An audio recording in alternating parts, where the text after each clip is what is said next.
Apa kabar keluarga GBI MCC? Kembali lagi dalam MCC News kali ini, kami informasikan kegiatan gereja dalam 1 pekan ke depan. Pelaksanaan KUL akan dilakukan melalui aplikasi Zoom. Harap menghubungi masing-masing gembala KUL. KOM 100 lanjutan diadakan setiap hari Rabu dan Jumat jam 7 malam melalui aplikasi Zoom. Untuk pelayanan pastoral, sementara waktu dilakukan melalui telepon dan WhatsApp. Mulai bulan Juni, perjamuan kudus akan diadakan 2 kali dalam sebulan. Minggu kedua seperti biasa, ditambah dengan minggu lainnya oleh Gembala Sidang Bapak Pendeta Dr. Insinyur Niko Nyoto Raharjo. Harap masing-masing mempersiapkan roti dan anggur perjamuan. Offering, giving back to God. Untuk perpuluhan, misi, penginjilan, ucapan syukur, diakonia, dan lain-lain dapat ditransfer pada rekening BCA berikut ini. Demikian MCC News kali ini. Jaga kesehatan dan happy Sunday. Shalom, mari sama-sama bawa hidupmu pada Tuhan pagi hari ini. Beri yang terbaik buat Tuhan, sebab Dia sanggup melakukan segala perkara. Amin. Haleluya.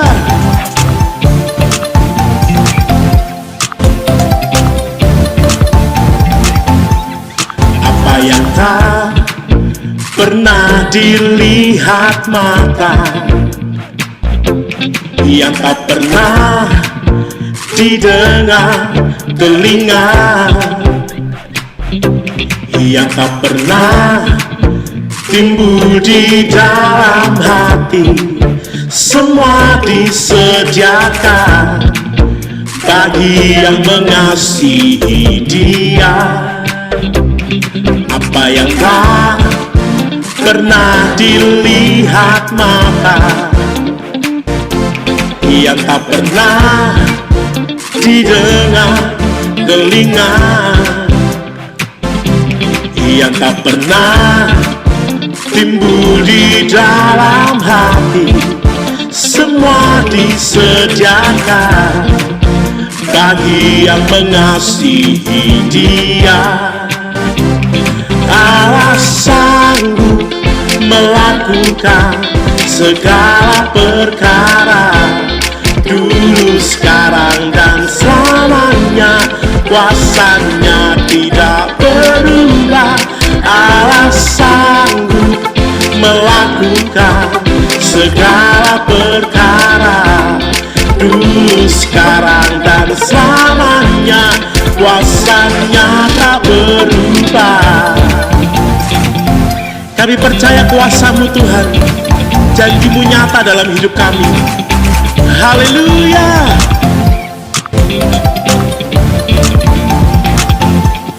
Apa yang tak pernah dilihat mata, yang tak pernah didengar telinga, yang tak pernah timbul di dalam hati, semua disediakan bagi yang mengasihi Dia. Allah sanggup melakukan segala perkara, dulu, sekarang, dan selamanya. Kuasanya tidak berubah. Allah sanggup melakukan segala perkara, dulu, sekarang, dan selamanya. Kuasanya tak berubah. Allah sanggup melakukan segala perkara. Katakan sama-sama, dulu, sekarang, dan sampai selama-lamanya. Amin. Allah sanggup melakukan segala perkara, dulu, sekarang, dan selamanya. Kuasanya tak berubah. Kami percaya kuasa-Mu Tuhan nyata, dulu, sekarang, dan sampai selama-lamanya. Amin.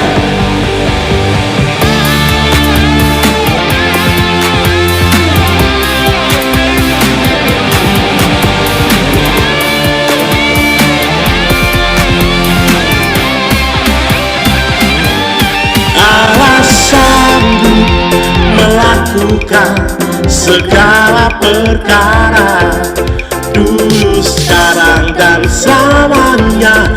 Kuasanya tidak berubah. Allah sanggup melakukan segala perkara, dulu, sekarang, dan selamanya. Kuasanya tak berubah. Allah sanggup melakukan segala perkara, dulu, sekarang, dan selamanya. Kuasanya tidak berubah. Allah sanggup melakukan segala perkara, dulu, sekarang, dan selamanya. Kuasanya tak berubah. Dulu, sekarang, dan selamanya. Dulu, sekarang, dan selamanya. Dulu, sekarang, dan selamanya. Kuasanya tak berubah.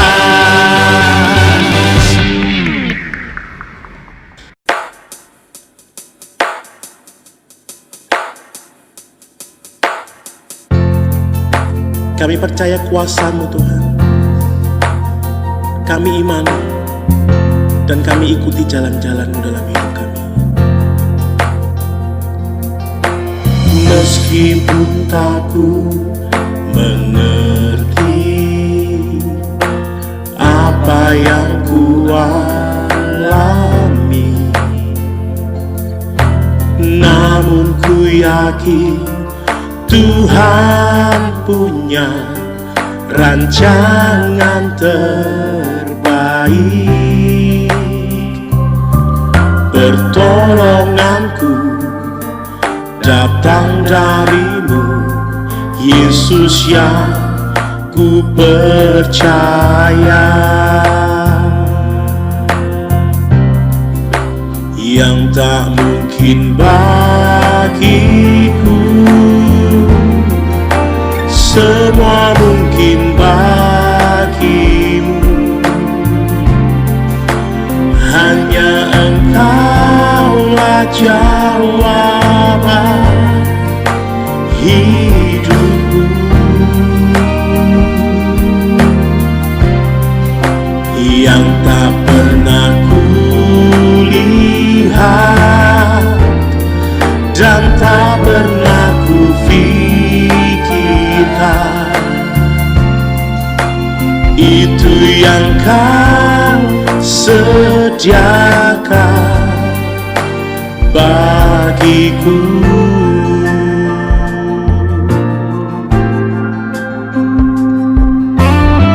Kami percaya dengan segenap hati kami, Tuhan. Meskipun tak ku mengerti apa yang ku alami, namun ku yakin Tuhan punya rancangan terbaik. Pertolonganku datang dari-Mu, Yesus yang ku percaya, yang tak mungkin bagiku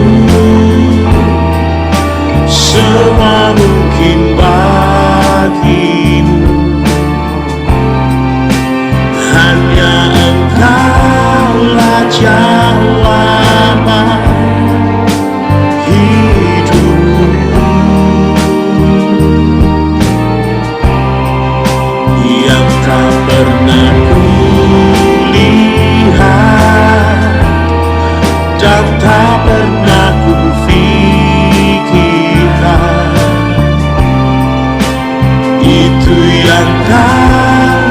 sediakan bagiku.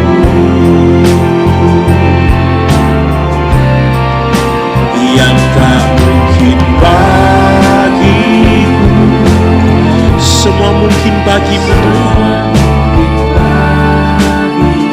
Hanya Engkaulah, hanya Engkaulah jawaban hidupku.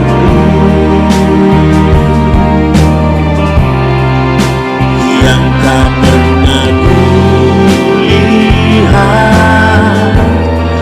dan tak pernah kufikirkan, itu yang kan sediakan bagiku.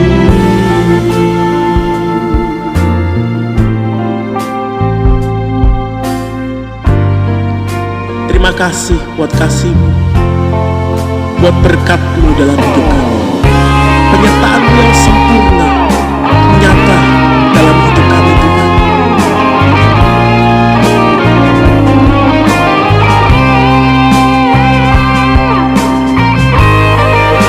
Yang tak mungkin bagiku,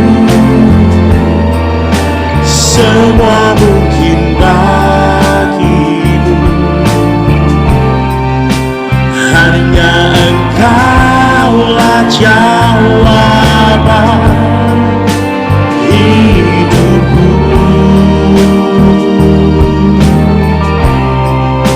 Yang tak pernah kulihat dan tak pernah kufikirkan,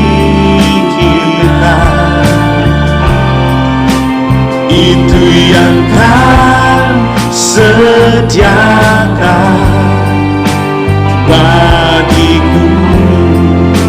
Sama-sama naikkan pujian buat Tuhan kita Bapa ini. Yang tak mungkin bagiku, semua mungkin bagimu. Hanya Engkaulah jawaban hidupku.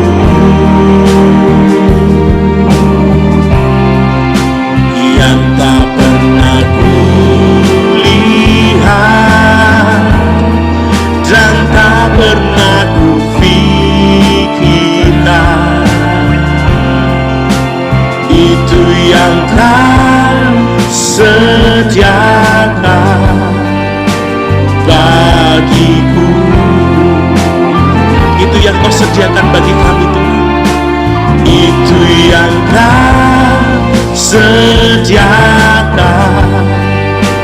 bagiku.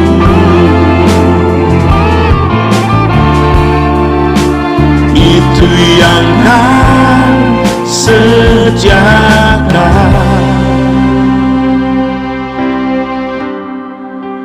bagiku.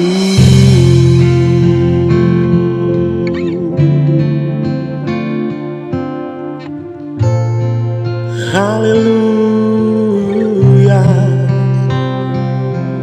kami percaya. Haleluya,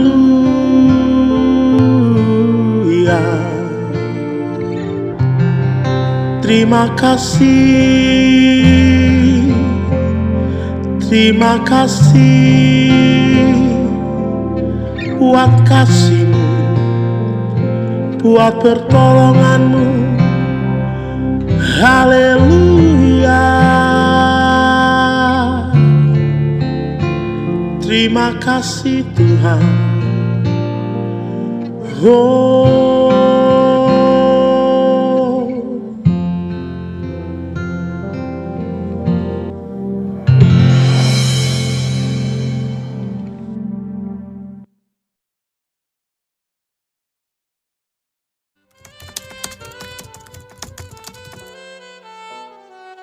Orang yang duduk dalam lindungan yang maha tinggi dan bermalam dalam naungan yang maha kuasa akan berkata kepada Tuhan, tempat perlindunganku dan kepernaanku, Allahku yang kupercayai, Sungguh dialah yang akan melepaskan engkau dari ikat menangkap burung dari penyakit sampai yang busuk. Dengan kepaknya ia akan melindungi engkau, di bawah sayapnya engkau akan berlindung. Kesetiaannya ialah pusai dan pagar tembok. Engkau tak usah takut terhadap kedahsyatan malam, terhadap panah yang terbang di waktu siang, terhadap penyakit sampat yang berjalan di dalam gelap, terhadap penyakit menular yang mengamuk di waktu petang. Walau 1.000 orang rebah di sisimu dan 10.000 di sebelah kananmu, tetapi itu tidak akan menimpamu. Engkau hanya menontonnya dengan matamu sendiri dan melihat pembalasan terhadap orang-orang fasik. Sebab Tuhan ialah tempat pelindunganmu, jamaah tinggi telah kau buat tempat perteduhanmu. Malapetaka tidak akan menimpa kamu, dan tulah tidak akan mendekat kepada kemahmu. Sebab malaikat-malaikatnya dipintakannya kepadamu, untuk menjaga engkau di segala jalanmu. Mereka akan menatang engkau di atas tangannya, supaya kakimu jangan terantuk kepada batu. Singa dan ular tedung akan kau angkahi. Engkau akan menginjak anak singa dan ular naga. Sungguh hatinya melekat kepadaku, maka aku akan meluputkannya, aku akan membentenginya sebab ia mengenal namaku. Bila ia berseru kepadaku, aku akan menjawab. Aku akan menyertai dia di dalam kesesakan, aku akan meluputkannya dan memuliakannya. Dengan panjang umur akan kukenyangkan dia, dan akan kuberikan kepadanya keselamatan daripada. Shalom saudara, salam jumpa kembali. Hari ini kita akan bahas satu topik, yaitu tujuan Allah dari sebuah penderitaan. Saudara, kita telah melalui 4 bulan satu bangsa mengalami penderitaan. Ada pribadi-pribadi yang mungkin secara khusus mengalami jauh lebih menderita daripada yang lain. Nah, dengan belajar memahami tujuan Allah dari penderitaan, saya percaya akan menolong saudara dan saya untuk kita mampu melalui masa ini. Dan satu perkara yang kita percayai, kita akan keluar sebagai pemenang. Amin. Kita akan keluar sebagai pemenang. Nah, karena itu Bapak Ibu Saudara, mari kita identifikasi lebih dahulu apa sebab penderitaan itu hadir. Kita harus memahami penderitaan seperti apa dan cara bagaimana mengatasi. Itu yang perlu menjadi jelas bagi saudara dan saya. Karena itu kita baca sama-sama firman Tuhan dari 1 Petrus pasal yang keempat ayat 15. Jangan ada di antara kamu yang harus menderita sebagai pembunuh atau pencuri atau penjahat atau pengacau. Jadi ayat ini menjelaskan buat saudara dan saya bahwa ternyata ada penderitaan yang diakibatkan karena sebuah kejahatan atau dosa. Kalau harus masuk penjara karena penderitaan, saya harus bilang buat saudara, Alkitab menjelaskan buat kita yang seperti ini, kita harus bertobat. Yang kedua, 1 Petrus pasal yang kelima, ayat yang ke-8 sampai ayat yang ke-9. Demikian firman Tuhan. Sadarlah dan berjaga-jagalah. Si iblis berjalan keliling sama seperti singa yang mengaum-aum dan mencari orang yang dapat ditelannya. Lawanlah dia dengan iman yang teguh, sebab kamu tahu bahwa semua saudaramu di seluruh dunia menanggung penderitaan yang sama. Jadi salah satu ciri yang kita bisa pahami dari ayat ini tentang pekerjaan iblis yang menghadirkan penderitaan, itu bukan hanya satu lokasi, satu area, tapi seluruh dunia mengalami penderitaan yang sama. Untuk perkara yang seperti ini, tentu Alkitab bilang begini, kita harus sadari, kita harus berjaga-jaga dan lawan dia dengan iman yang teguh. Firman Tuhan berkata begini, tunduklah kepada Allah dan lawanlah iblis, maka ia akan lari daripadamu. Artinya bahwa dengan kita menuruti firman Tuhan, hidup dalam kebenaran, kita tengking iblis. Iblis pasti lari dari hadapan saudara dan saya. Yang ketiga, 1 Petrus pasal yang keempat ayat 13. Demikian firman Tuhan. Sebaliknya, bersukacitalah sesuai dengan bagian yang kamu dapat dalam penderitaan Kristus, supaya kamu juga boleh bergembira dan bersukacita pada waktu Ia menyatakan kemuliaannya. Jadi ternyata kalau sebuah penderitaan itu hadir karena kita melakukan sebuah kebenaran, kita hidup dalam kebenaran, Alkitab bilang gini, kita hendaklah bergembira dan bersukacita. Mengapa? Karena kelak ketika Tuhan menyatakan diri, tentu kita akan menerima upahnya. Nah, itu sebabnya hari ini saya tidak akan bahas yang pertama karena dosa, yang kedua karena pekerjaan si jahat, tapi saya mau bahas bagaimana dengan kita sudah hidup benar, sudah melakukan apa yang Tuhan perintahkan buat kita, tapi toh penderitaan itu hadir juga dalam kehidupan kita. Nah, apa kata Alkitab tentang perkara ini? Kita baca dulu 1 Petrus pasal yang keempat, ayat 12 sampai ayat yang ke-14. Saudara-saudara yang kekasih, janganlah kamu heran akan nyala api siksaan yang datang kepadamu sebagai ujian, seolah-olah ada sesuatu yang luar biasa terjadi atas kamu. Sebaliknya bersukacitalah sesuai dengan bagian yang kamu dapat dalam penderitaan Kristus, supaya kamu juga boleh bergembira dan bersukacita pada waktu Ia menyatakan kemuliaannya. Berbahagialah kamu jika kamu dinista karena nama Kristus, sebab roh kemuliaan yaitu roh Allah ada padamu. Ayat 19, karena itu baiklah juga mereka yang harus menderita karena kehendak Allah, menyerahkan jiwanya dengan selalu berbuat baik kepada Pencipta yang setia. Jadi ayat ini bilang harus menderita karena kehendak Allah.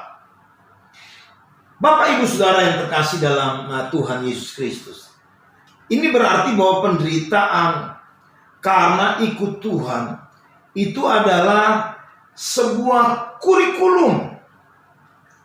Karena dibilang itu harus sesuatu yang memang kita harus tempuh dalam kehidupan kita.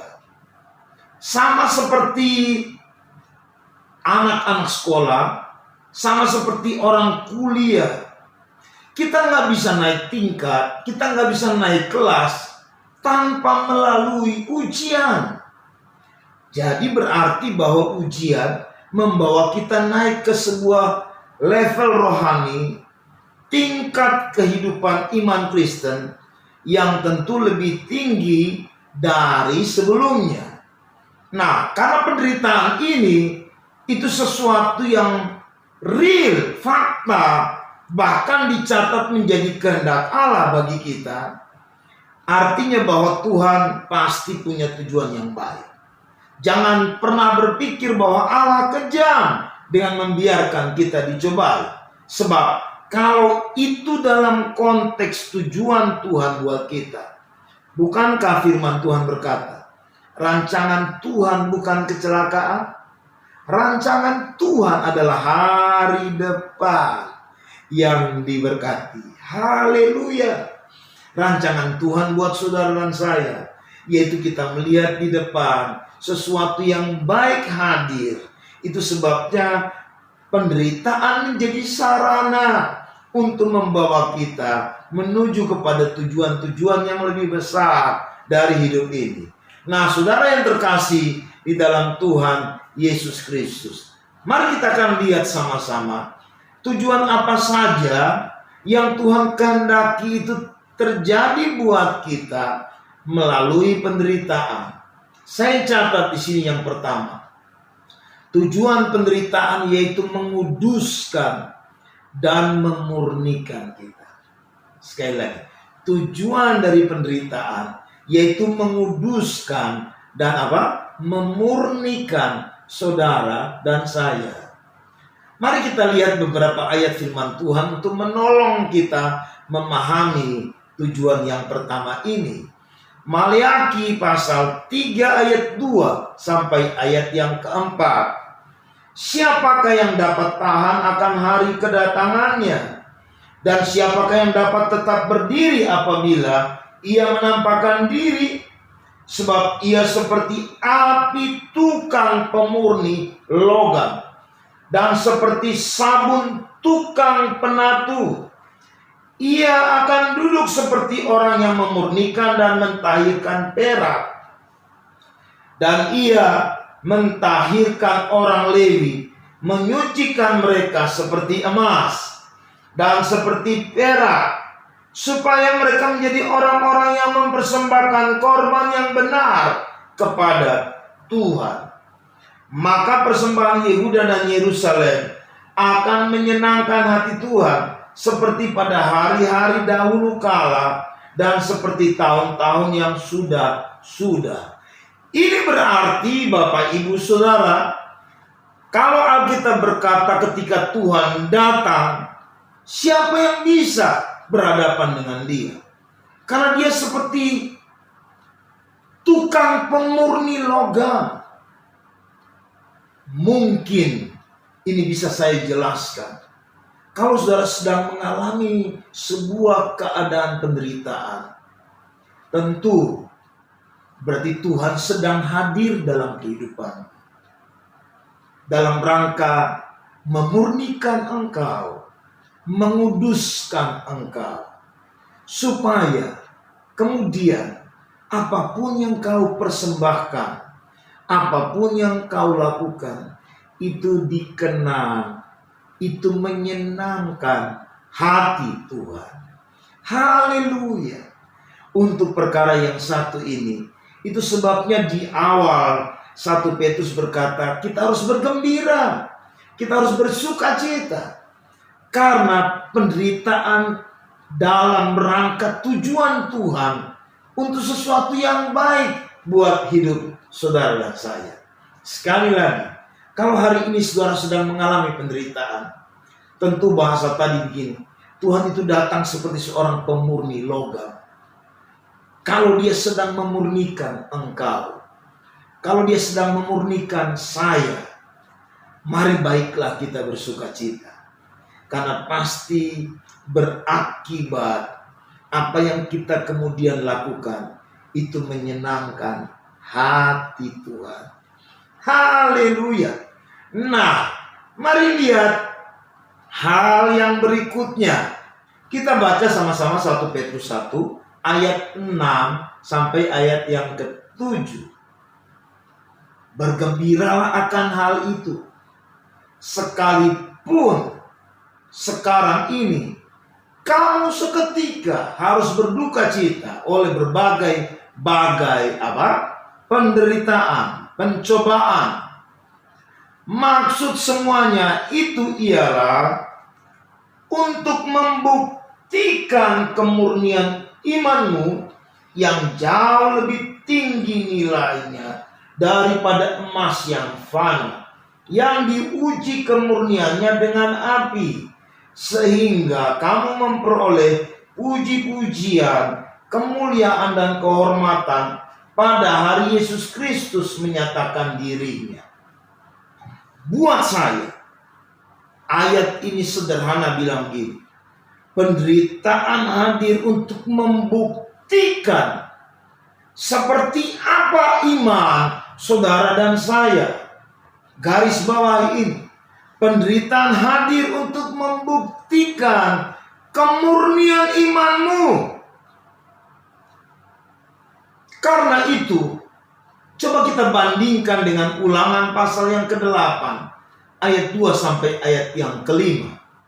Ingatlah kepada seluruh perjalanan yang kau lakukan atas kehendak Tuhan Allahmu di padang gurun yang selama 40 tahun ini, dengan maksud merendahkan hatimu dan mencobai engkau untuk mengetahui apa yang ada dalam hatimu, yakni apakah engkau berpegang pada perintahnya atau tidak.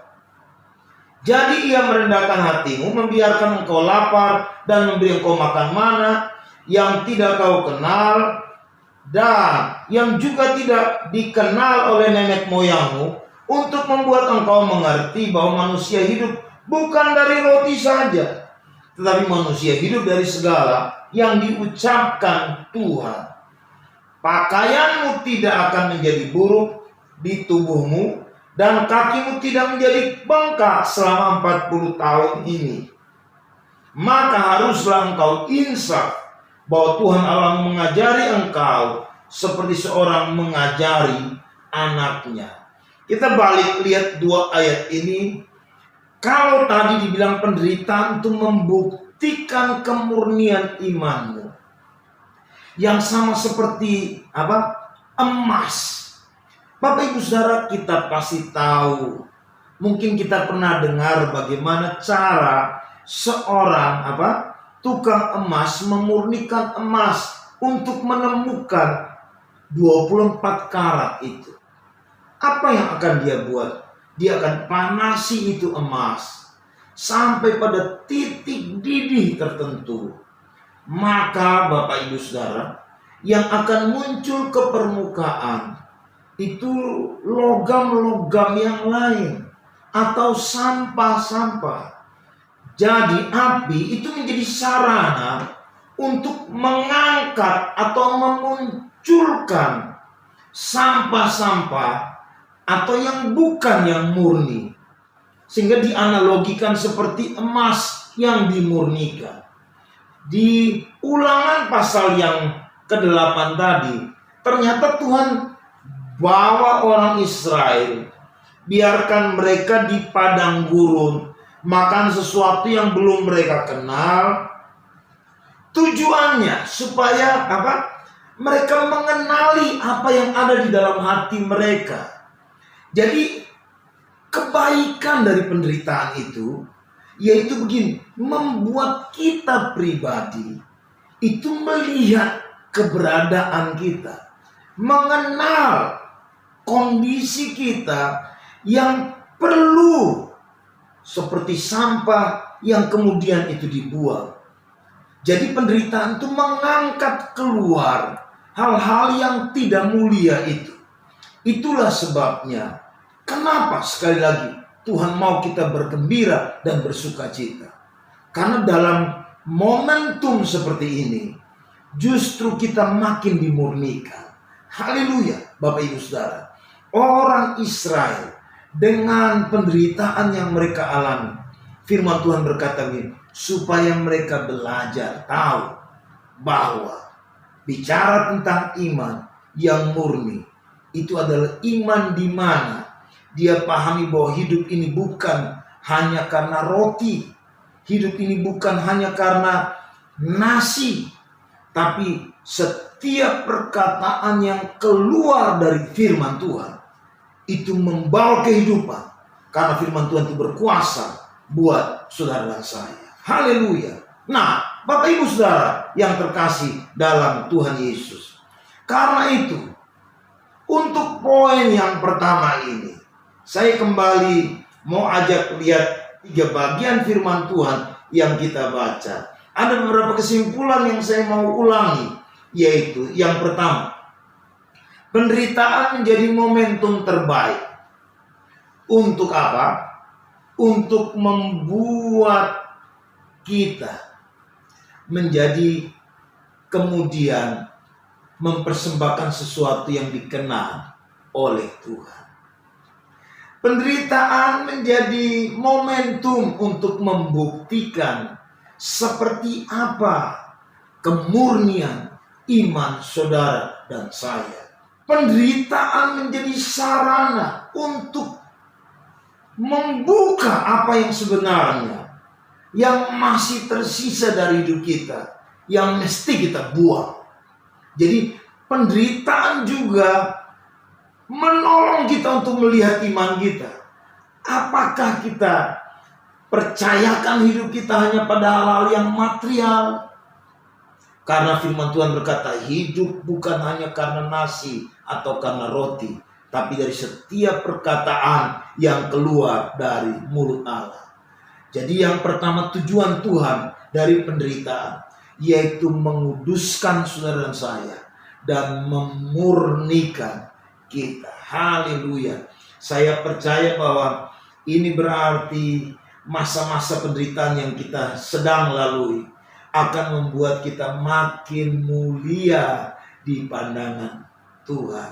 Hal yang kedua, Bapak Ibu Saudara, tujuan yang kedua dari penderitaan, yaitu menyiapkan kita untuk suatu tujuan besar dari Allah yang Dia mau kerjakan melalui saudara dan saya. Kejadian pasal 50 ayat 20. Kita pasti tahu kisah Yusuf. Dalam beberapa minggu ini saya berulang jadikan tokoh ini menjadi gambaran buat saudara dan saya. Karena itu kita baca lebih dulu Kejadian 50 ayat 20. Memang kamu telah mereka-rekakan yang jahat terhadap aku, tetapi Allah telah mereka-rekakannya untuk kebaikan, dengan maksud melakukan seperti yang terjadi sekarang ini, dan yakni memelihara hidup suatu bangsa yang besar.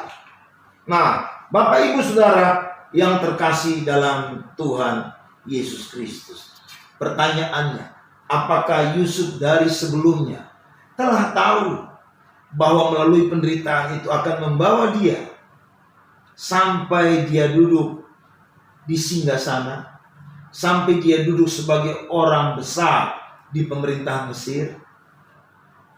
Tidak. Yusuf tidak pernah tahu bahwa akhir daripada penderitaan itu membawa dia kepada keadaan yang mulia seperti itu. Saudara yang terkasih dalam Tuhan Yesus Kristus, berapa minggu yang lalu saya telah menyampaikan bahwa ada paling tidak 4 keadaan yang mungkin bisa melemahkan Yusuf, menguburkan visi yang dia terima dari Tuhan. Tapi itu tidak terjadi dengan Yusuf. Saudara-saudaranya membuang dia dalam sumur. Kemudian mereka mengambil kembali dan menjualnya kepada orang Ismail. Lalu orang Ismail menjual Yusuf ke Potifar. Dan di rumah Potifar dia mengalami ujian lagi di sana. Dia difitnah sehingga harus masuk penjara. Tapi kemudian di penjara ada sesuatu yang bisa mengecewakan dia lagi, yaitu juru minum dan juru roti yang ditolong dia untuk mimpi yang mereka terima. Mereka melupakan dia. Nah, memang di momentum itu sepertinya Yusuf menaruh harap kepada manusia. Tapi Tuhan membiarkan dia 2 tahun lagi proses penderitaan itu dia lalui. Karena itu saya bilang buat saudara saya, hari ini dengarkan baik. Ada banyak tokoh-tokoh besar di Alkitab. Itu muncul melalui penderitaan yang besar. Atau bahasa yang lain begini, ada banyak orang besar di Alkitab memang hadir melalui proses penderitaan yang juga besar serius. Karena itu saya kadang-kadang suka berkata begini, kalau engkau sedang mengalami penderitaan, mungkin saja engkau adalah calon orang besar yang akan dipakai Tuhan. Amin. Nah, saudara yang terkasih dalam Tuhan Yesus Kristus, kalau penderitaan itu menyiapkan kita untuk sebuah tujuan yang besar, tentu hari ini kita akan sepakat sama-sama. Kita akan tetap bergembira. kita akan tetap bersuka cita dengan penderitaan yang Tuhan izinkan kita alami dalam kehidupan kita. Nah, mari kita akan lihat tujuan yang ketiga, dan saya akan tutup dengan ayat firman Tuhan ini, yaitu penderitaan bertujuan untuk membebaskan kita dari kesuaman rohani. Saudara tahu jemaat di Laodikia? Nah, mari kita baca sama-sama Wahyu 3 ayat yang ke-18. Maka aku menasihatkan engkau supaya engkau membeli daripadaku emas yang telah dimurnikan dalam api, agar engkau menjadi kaya, dan juga pakaian putih, supaya engkau memakainya, agar jangan kelihatan ketelanjanganmu yang memalukan, dan lagi minyak untuk melumas matamu, supaya engkau dapat apa? Melihat. Bapak Ibu Saudara yang terkasih dalam Tuhan Yesus Kristus, orang-orang di Laodikia hidup mereka makmur karena mereka ada di kota yang sangat sibuk dengan perdagangan, kota yang berkembang, sehingga orang-orangnya di sana pun mereka menjadi orang-orang yang kaya, orang-orang yang diberkati. Tapi karena kekayaan itulah membuat mereka mengalami yang disebut dengan suam. Tuhan bahkan berkata yang seperti ini, lebih baik kau panas daripada kau dingin, kalau tidak dimuntahkan.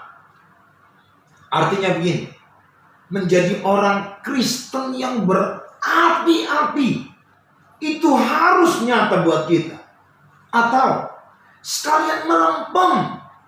Karena ketika orang itu melempem atau dia dingin, dia pasti mengenal dirinya bahwa dia sedang melakukan sesuatu yang salah di hadapan Tuhan.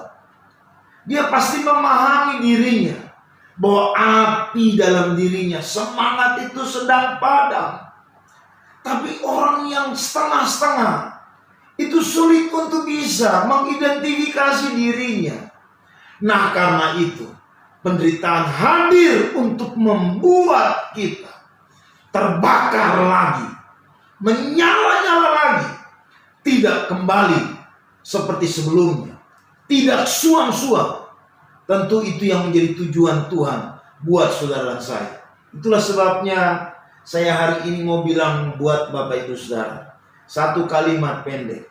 Karena tujuan Tuhan itu begitu mulia yang akan hadir buat saudara saya dari sebuah penderitaan, yaitu kita dikuduskan, kita dimurnikan, kita disiapkan untuk sebuah tujuan yang besar, kita dibebaskan dari kesuaman rohani. Mari bergembira dan bersuka cita. Saya mau bilang ini sebelum saya tutup, ayo tetap mantap di dalam Tuhan, tetap bersemangat mencari Tuhan. Bangun mesbah keluargamu, lebih intim lagi dengan Tuhan. Hari-hari selama kita sedang ada dalam proses, pasti ada banyak hal yang saudara terima dari Tuhan. Tuhan Yesus memberkati. Mari kita berdoa. Bapa di sorga, ini hidup kami, karena Tuhan sedang mengerjakan yang baik. Kami mau berkata hari ini, kami bersuka cita karenanya. Kami mau singkirkan persepsi-persepsi yang salah, karena terlalu bersegera menyimpulkan keadaan-keadaan yang tidak jelas. Padahal Tuhan merancang yang baik buat kami. Itu sebabnya hari ini di hadapan-Mu, kami mau berkata, ampuni kami kalau kami bersungut-sungut dengan keadaan. Tuhan, terima kasih. Kami percaya kami akan melalui masa-masa penderitaan ini, dan kami akan keluar sebagai pemenang. Hamba-Mu berdoa buat yang sedang mengalami keadaan sakit, Tuhan Yesus sembuhkan. Yang berkekurangan, Tuhan penuhi. Jehovah Jireh nyata bagi mereka. Kami juga berdoa dalam nama Yesus yang sedang mulai membangun usahanya. Tuhan, Engkau menyertai dan buat itu kembali berhasil dan beruntung. Dalam nama Tuhan Yesus. Dan berkati semua anak-anak-Mu. Biar sepanjang minggu yang akan kami lalui, kami terus nantikan Tuhan. Di dalam nama Tuhan Yesus, kami berdoa dan bersyukur. Haleluya. Amin.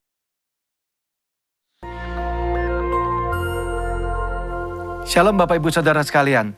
Hari ini kita akan membahas tentang ibadah online dan ibadah offline. Pandemi COVID-19 yang terjadi di tahun 2020 telah membawa begitu banyak perubahan dalam kehidupan kita semua. Cara kita belajar berubah, cara kita bekerja sekarang juga harus berubah. Begitu juga dengan cara kita hidup, semuanya telah berubah. Termasuk bagaimana cara gereja menjalankan ibadahnya hari-hari ini. Gereja berpindah dari ibadah offline menjadi ibadah online untuk menyikapi situasi yang sedang berkembang. Pertanyaannya, apakah ibadah online itu sesuai dengan firman Tuhan atau tidak? Untuk itu, mari kita belajar tentang apa itu gereja. Dalam Matius 16 ayat yang ke-18, firman Tuhan berkata, "Dan aku berkata kepadamu, engkau adalah Petrus, dan di atas batu karang ini, aku akan mendirikan jemaatku, dan alam maut tidak akan menguasainya." Kata jemaat di sini diambil dari bahasa asli yaitu eklesia. Ek artinya keluar dan kalein artinya memanggil. Eklesia, Tuhan memanggil umatnya dari dalam dunia untuk masuk ke dalam kerajaan Allah. Dari pengertian ini kita bisa mendapati pemahaman bahwa gereja itu bukan bicara soal gedung, tempat, organisasi, dan lain sebagainya. Tapi gereja berbicara tentang orang-orang yang ada di dalamnya. Gereja adalah perkumpulan orang-orang kudus yang menerima keselamatan lewat pengorbanan Yesus di kayu salib, yang percaya bahwa Yesus adalah Tuhan, penuh dengan Roh Kudus dan hidupnya sesuai dengan firman Tuhan. Itulah gereja yang sesungguhnya. Dan kita adalah gereja. Ya, Anda adalah gereja. Kitalah semua gereja yang sesungguhnya. Sekarang bagaimana dengan ibadah online? Apakah ibadah online itu Tuhan berkenan atasnya? Apakah Tuhan menyertai ibadah online? Apakah ibadah online adalah sesuatu yang sah dan benar untuk kita lakukan? Jawabannya tentu saja iya. Tuhan pasti menyertai ibadah online. Tuhan hadir di dalam ibadah online. Dan ibadah online adalah ibadah yang sah dan boleh kita lakukan. Apa dasarnya? Ingat, gereja bukan bicara soal gedung, tempat, dan organisasi. Tapi gereja berbicara tentang orang-orang yang ada di dalamnya. Bagi sebagian orang, mereka merasa bahwa beribadah online rasanya berbeda dengan pada waktu ibadah offline. Tentu saja Bapak Ibu Saudara, berkumpul bersama dengan 100 orang rasanya pasti berbeda dengan berkumpul bersama 2 atau 3 orang seperti yang sedang kita lakukan sekarang. Tapi ingat, jangan pakai perasaan. Datang kepada Tuhan, pakai iman, jangan pakai perasaan. Yohanes 4 ayat 23-24 firman Tuhan berkata seperti ini. Tetapi saatnya akan datang dan sudah tiba sekarang, bahwa penyembah-penyembah benar akan menyembah Bapa dalam roh dan kebenaran, sebab Bapa menghendaki penyembah-penyembah demikian. Allah itu roh, dan barang siapa menyembah Dia harus menyembahnya dalam roh dan kebenaran. Dikatakan bahwa kita itu menyembah Tuhan yang adalah roh. Roh itu tidak bisa dibatasi oleh ruang dan waktu. Artinya, ibadah kita juga seharusnya tidak dibatasi oleh ruang dan waktu. Kenapa? Karena Tuhan bisa datang kapanpun, dimanapun, dan dengan cara apapun. Tuhan adalah pribadi yang tidak bisa dibatasi oleh ruang, waktu, dan tempat. Begitu juga seharusnya dengan ibadah-ibadah kita. Apakah masih ingat peristiwa pencurahan Roh Kudus di zaman para rasul? Mereka tidak punya gedung yang bagus, mereka tidak berkumpul di tempat yang mewah, mereka tidak punya peralatan sound system seperti yang kita miliki sekarang. Tetapi lihat apa yang terjadi pada waktu mereka berkumpul bersama-sama sebagai sebuah gereja, unity di sana. Tuhan mencurahkan rohnya atas mereka semua. Yang paling penting adalah esensinya, bukan caranya. Ibadah secara online adalah cara untuk kita melakukan sesuatu dalam menyikapi situasi yang ada hari-hari ini. Tetapi yang tidak boleh berubah adalah esensi daripada ibadah itu sendiri. Apa esensi dari sebuah ibadah? Tuhanlah yang menjadi pusat dari semua yang kita lakukan. pada waktu ibadah itu berlangsung. Cara bisa berubah, cara hari ini bisa berbeda dengan cara tahun yang akan datang. Tetapi esensi dalam sebuah ibadah tidak pernah boleh berubah. Selain daripada itu, apakah kita sadar bahwa lewat ibadah online, firman Tuhan itu tersebar lebih jauh dan lebih luas daripada yang pernah kita bayangkan sebelumnya. Dengan kata lain, ibadah secara online ini mempercepat penyebaran Injil, seperti yang diperintahkan dalam amanat agung. Sekarang kita akan membahas bagian terakhir. Apakah setelah pandemi ini berakhir, kita tidak perlu lagi datang ke gereja atau mengikuti ibadah offline seperti sebelumnya?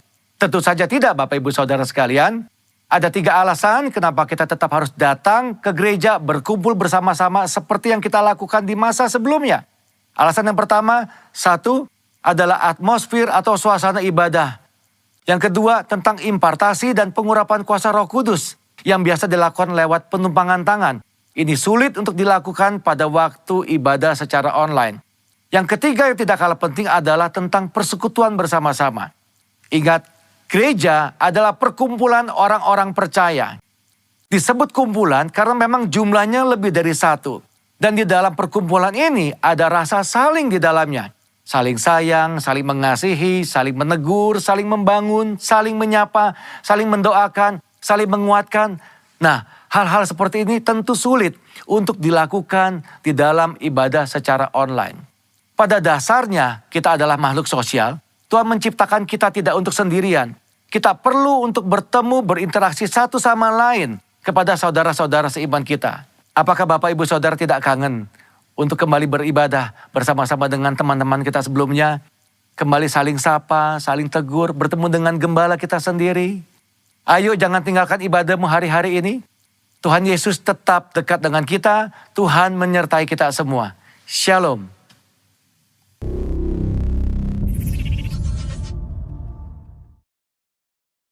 Baiklah Bapak Ibu Saudara, mari angkat 2 tanganmu, arahkan hati buat Tuhan, dan terimalah berkat Tuhan. Tuhan menyertai engkau dan melindungi engkau. Tuhan menyinari wajahnya dan beri engkau kasih karunia. Tuhan mengadahkan wajahnya kepadamu dan memberi engkau damai sejahtera. Diberkatilah hidupmu, diberkatilah keluargamu, diberkatilah usaha dan pekerjaanmu, dibuat Tuhan berhasil dan beruntung. Dan dalam nama Tuhan Yesus, biar engkau dipakai menjadi alat kemuliaan. Di dalam nama Tuhan Yesus Kristus, kita yang menerima berkat ini sama-sama katakan, amin.